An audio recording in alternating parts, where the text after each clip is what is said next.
Welcome back for another video. I'm Eharbad, a free-to-play endgame player in Raid Shadow Legends. One of these days I'm going to need a better introduction, as most of these videos tend to be on this challenge account, in which case I'm not an endgame player. So I don't know, we'll come up with a better introduction at some point. We've got a lot to get through. In fact, we're not going to do just one video. I think in terms of catching up over the last, say, 3.5-ish weeks, although we do have about 1.5 weeks of holiday during which I didn't play the challenge account.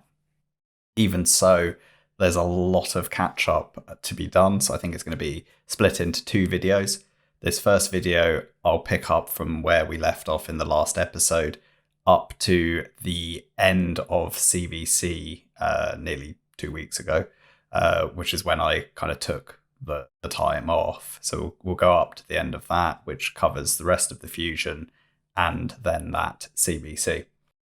Right, let's just jump straight into the photos without any further ado. This is back on the 19th of March. We are still farming Nightmare on a daily basis, and even we're back here.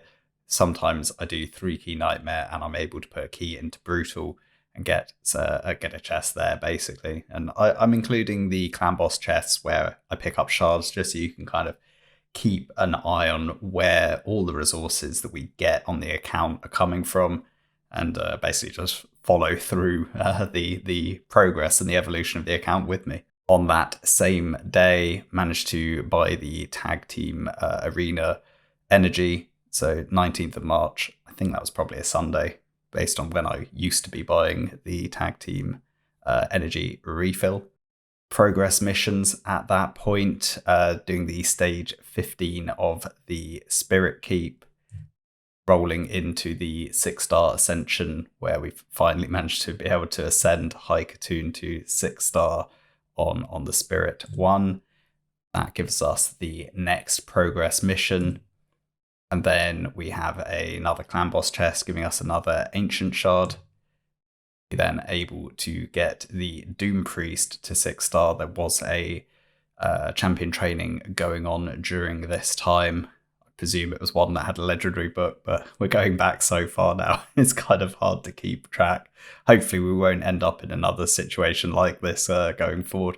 We'll try and get out more videos and keep on top of the progress on the account and not have to try and figure out what was happening nearly a month ago, as I am here. Also, in the same champion training, this is on the 20th of March, managed to get Brogni to 6-star as well, so big amount of progress going on for the account there. Big champions getting to 6-star that are going to be very critical and pivotal in progressing the account going forward. Did manage to do a bit of Sand Devil. Essentially, I needed some oils for the Ascension, Ascendant item, Ascendant artifact, rather, advanced quest. So put in a few levels there, managed to get to stage 5. That was a fairly easy farm with this team in the rudimentary gear that we currently have. And as you can see here, getting that Ascendant artifact meant that I was able to finish all of the advanced quests on the 20th of March. Oh, it was the Hero's Path. There we go. Now we know. It was a form of of champion training going on, but it was the Path of the Clover. And this is what I ended up doing on the challenge account. Picked up the 2 legendary books. I had hoped to be able to get the Void Shard, but it was too much. I didn't have the time or necessarily the resources. I kind of did have the resources. I have quite a stockpile of gems. So probably could have got to the Void Shard, but just simply didn't have enough time to be able to do so. But 2 legendary books, still very good. On the 21st of March now, another Ancient Shard. And just doing as many clan boss chests as possible, you get more resources. Like, it's really important. We definitely want to be getting onto Ultra Nightmare, and I have hopes that we will. So I've kind of given a bit of spoiler. We're not there yet. We're still missing, I'd say, probably 1 key champion. But I think we're going to give it a go with the roster that I've got currently anyway. Just kind of going through the motions of getting enough gear and masteries on champions to be in a position to try it. But both the chests on this day gave us something: one epic tome and one ancient shard. Pretty good going. In fact, we got another ancient shard as well. So the 3 clan boss chests we got, 2 for nightmare and 1 for brutal, all giving us some resources. Also, on the 21st of March, we had a bit of a backfill on Faction Wars, managed to 3-star stage 16, so just continuing to tot up the stars we're getting within Faction Wars overall. And I managed to go and do Fire Knight 17. I think there was potentially a mission associated with this. I can't actually remember. Overall, Cold Heart at level 50, pretty hard to keep alive. That was proving quite problematic, to be honest. Then I went on the 22nd of March and did a bit of magic keep farming. Ultimately have a lot of magic champions still and need to be able to finish ascending them, particularly Brogni, for instance, as I believe was the champion that I was farming these potions for. But we also had the progress mission as well, so I was clearly doing it for both reasons. Did ascend a magic champion to level 6. I had kept back Rhonda, and then obviously we also had Brogni as well, so we had two magic legendary champions to be 6-star ascended, hence needing more of the magic keep potions. Just force left to go, as you can see in this screen. Got the Hydra chest back on the 22nd of March still. This is just totting up those fragments of Mithrala. The gear I've been getting so far really hasn't been up to scratch. I'm trying to keep stuff that has even remote possibility of being useful, but a lot of the stuff has just been flat out trash, to be honest. One of the, I don't even remember what this was now from, but we got one of these like silver chests, either from an event or a tournament or promo code or something. I can't even remember, but silver, yay. Here we go. Brogni maxed out, 6-star ascended, joining the crowd of fully maxed out champions. We're beginning to get quite a decent breadth of roster going, and that will really help in terms of kind of diversifying the roster and progressing in multiple areas of the game. Another clan boss chest here, 22nd of March still, a void shard. So we've been pretty fortunate in this little run of days where we're getting stuff quite regularly. It's not always like that, but I'd rather just show all of the ones where we get anything. And we had a bit of Fire Knight 16 farming going on. I believe there was a Fire Knight tournament which we needed to do for the ultimate Elhain fragment fusion. I also took the decision, now we're on the 23rd of March, to basically buy essences with the coins that I had, because under Priest Brogni, Perfect Soul was in the shop, and that's a big soul. In fact, as of currently recording, I still haven't selected the Blessing, which I think will probably end up going down Brimstone anyway, although we have Brimstone on Rhonda, because I think there'll be enough instances where we're running Brogni without Rhonda that we'll still get value, and we'll get value for both of them having Brimstone in Hydra. So I think it's still the most valuable blessing we can put on Brogni. I was going to kind of probably do it within a video or put it out there for the comments, see what you guys think, but I'm leaning towards Brimstone. Did get a new Nightmare clan boss personal best, still using the same team, but hopefully we'll be kind of making some tweaks to this team over the next series of images. I have changed it a little bit since this image was taken. Then on the 24th of March, we got the Force Keep open. As you know, that was the next progress mission we had to do. Pretty straightforward for us. Unfortunately, it's really annoying on these progress missions that we have to do stage 15 when we could be farming stage 20 and obviously getting a better return on our energy. It's another one of these instances where player really need to update the missions to take into account that there are now higher stages available. Some of the missions do state that you can do higher levels, and some don't. And there's like a lot of inconsistency there, and they just need to tidy them up and make that new user experience just better overall. Like there's really, it's so little amount of effort and work required just to tidy it up. I think there's no real good excuse not to. Another clan boss chest, and this time a sacred. God, it's looking really, really crazy on the when we're looking back on these images, and just every day a series of shards. It's honestly, it's not always this lucky. That just happened to be this little purple patch.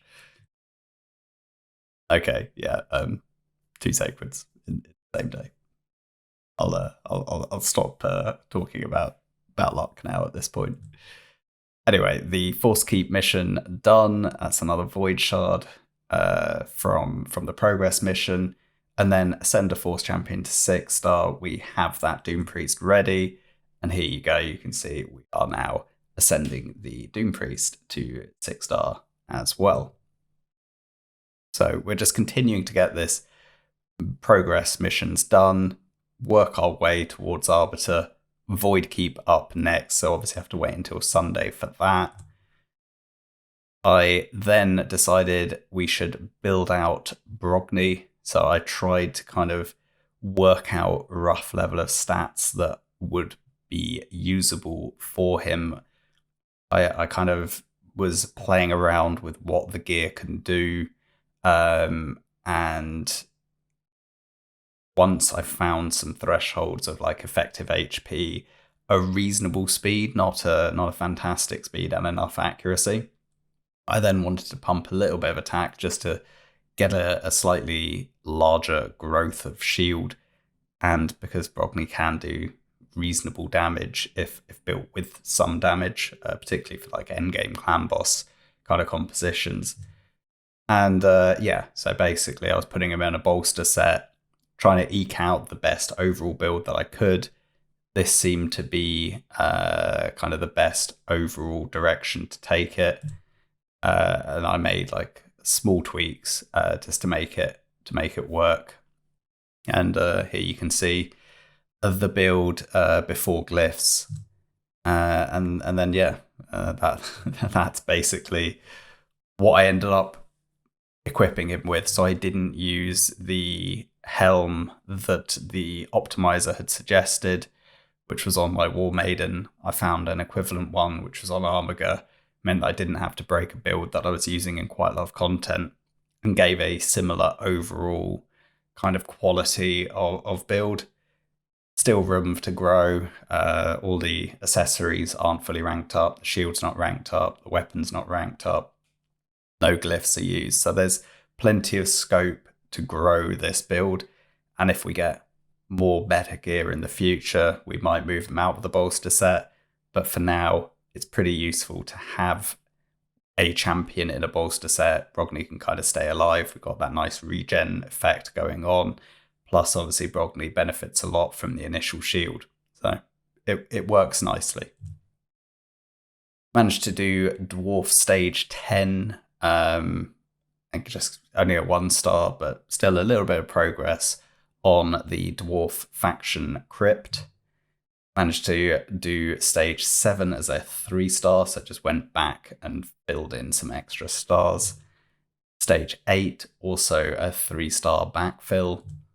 Stage 9, also a 3-star backfill. So again, just getting as many faction war stars as we can, you know, with pretty average set of champions overall. Like Brogni here, hard carrying, obviously, with Nari being very strong, but, you know, we got like a level 5 Bulwark and a level 8 of it. So, you know, that's what I mean about pretty bang average champions.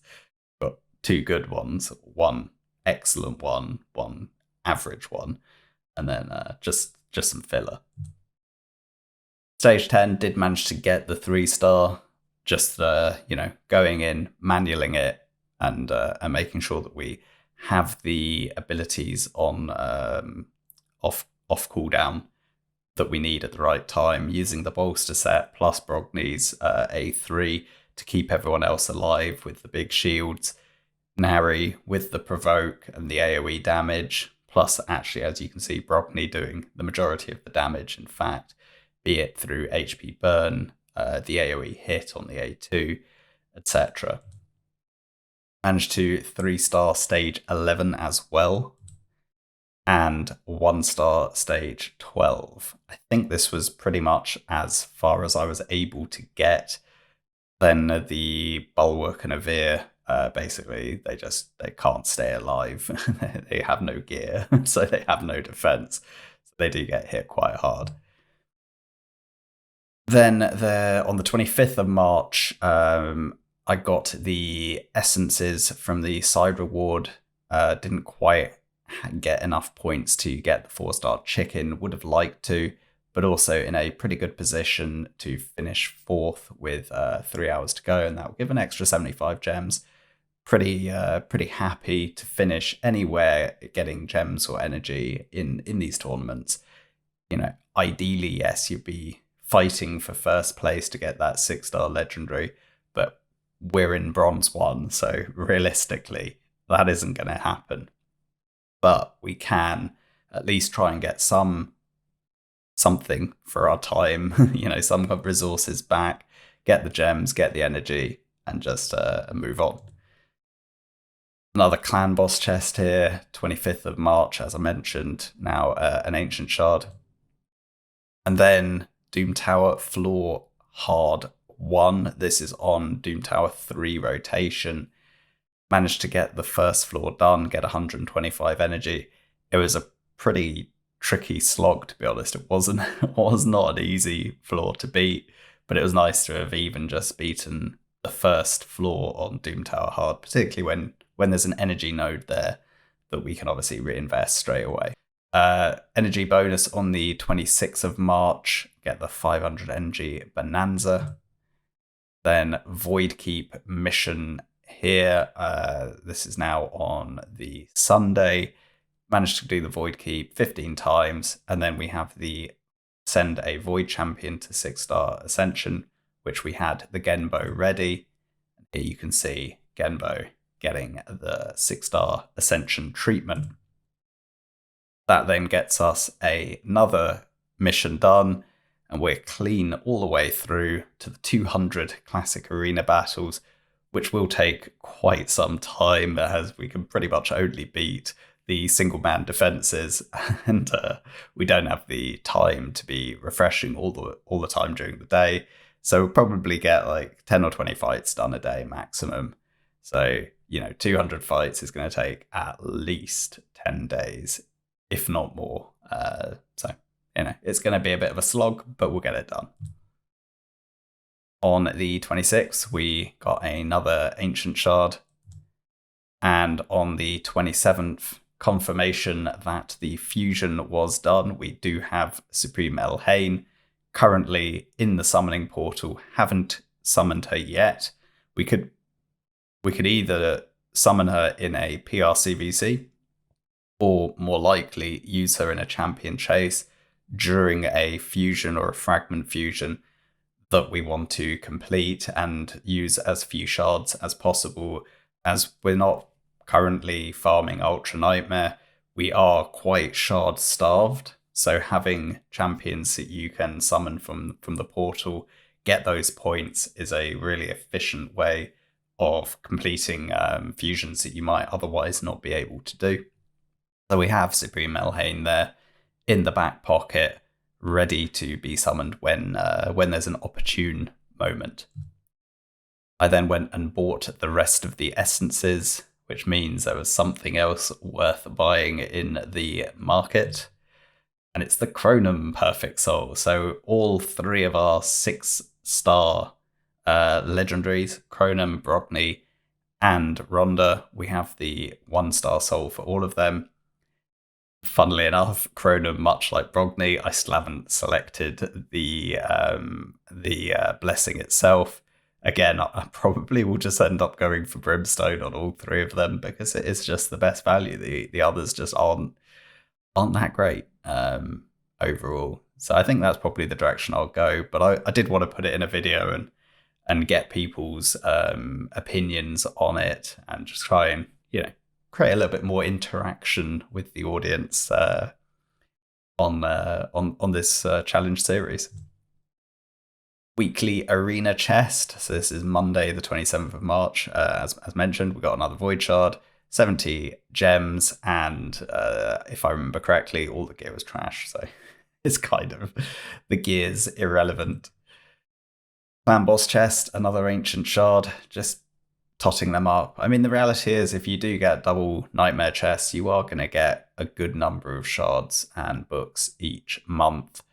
The quality of the shards tend to be more on the ancient side and more epic books than legendary books, but there are low probabilities to get sacred shards and legendary books as well.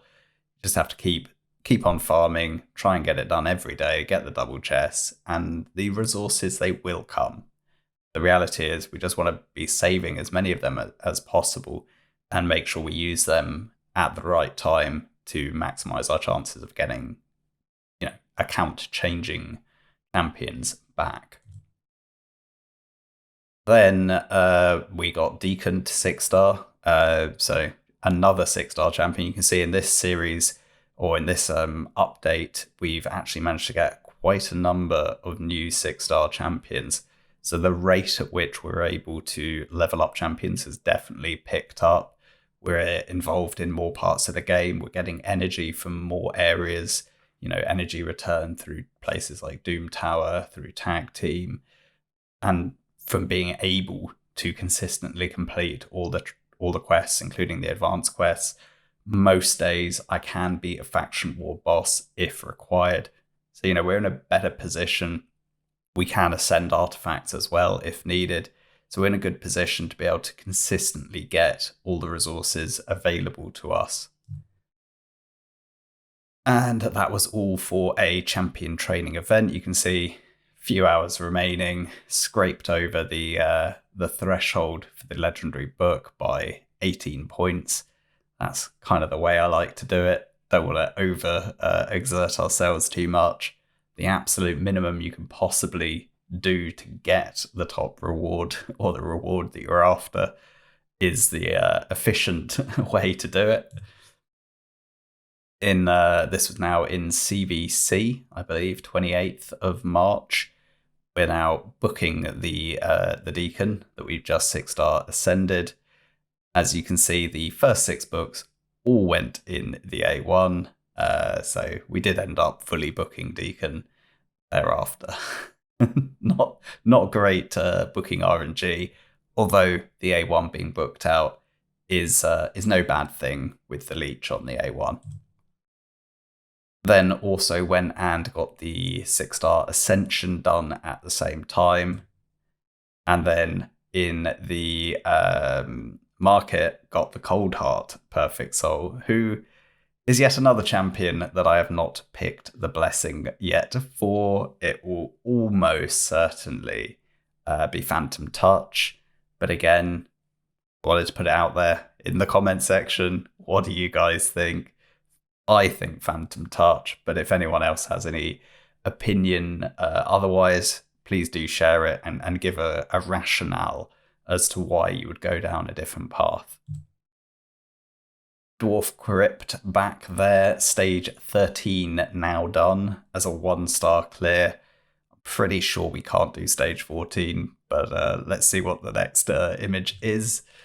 Oh, it's Hydra. There we go. We're now on, the 29th of March. We're near the end of this series of photos.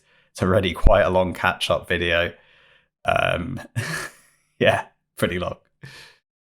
And then 29th, we got another Void Shard from Clan Boss Chest, and another Ancient Shard. And here is the end of Clan v Clan. We got the Milestone 10 reward. I put out decent points, nothing crazy, 70,000, holding my own, but by no means doing crazy points. You can see even in our clan, there's 3 accounts right at the top that really have put out proper points. So pretty impressive. And then this is me showing the final screenshots, as mentioned before the break, basically. So yeah, the 29th of March, day 76. This is when I then decided I was going to have a bit of time off, enjoy the rest of the holiday. I had played the game a bit for the first few days during the trip, make sure I got the fusion finished, and then help out in Clan v Clan. With Clan v Clan now finished, I basically decided, well, this is a good time, a good opportunity to take a little break, step away from the game, recharge, enjoy the holiday itself, and not be consumed by having to do all the daily quests on Raid Shadow Legends. So yeah, day 76 on the 29th of March. That's basically where I took the decision to take a break. You can see here we have energy overcapped, 808 energy, 5,715 gems, 4 sacreds, the guaranteed summoning of ultimate Kale was where it was when I basically stopped for that days or so break. So yeah, this is going to be the end of this video. Sorry if it's a little bit incoherent compared to some of the other ones. It's difficult when you're going through these images without having kind of pre-looked at them, or without them having been recent, because if they'd been a bit more contemporary, I'd have remembered a lot more about what was happening and what the thought process was going into each image, and I probably would have actually checked them all before starting to record the video, but I didn't. So that's where we are. Off the cuff, on the fly, video done. Hopefully the quality isn't too bad and you've enjoyed it nonetheless. There will be the follow-up, the second catch-up video coming out shortly, probably tomorrow or at latest the day after. And then there's actually quite a lot of stuff I want to get done beyond that. I did record about a month ago a Hydra showcase video that I want to get published pretty soon as well, which is, I think, a pretty interesting composition. Fortunately, Plarium have rolled back their changes on Hydra, otherwise that showcase might never have been released because it would have been redundant with the changes to Decay. I also want to finish the How to Build series. I think we did Stripper and Support, so I still need to do Nuka and Protection, I think, were the 2 other ones that I really wanted to build videos for. So yeah, a number of things that I want to get done over the next couple of weeks, and hopefully I'll find time to do them all. As always, thanks for watching. Please like, comment, and subscribe, and I'll catch you in the next video. Bye for now.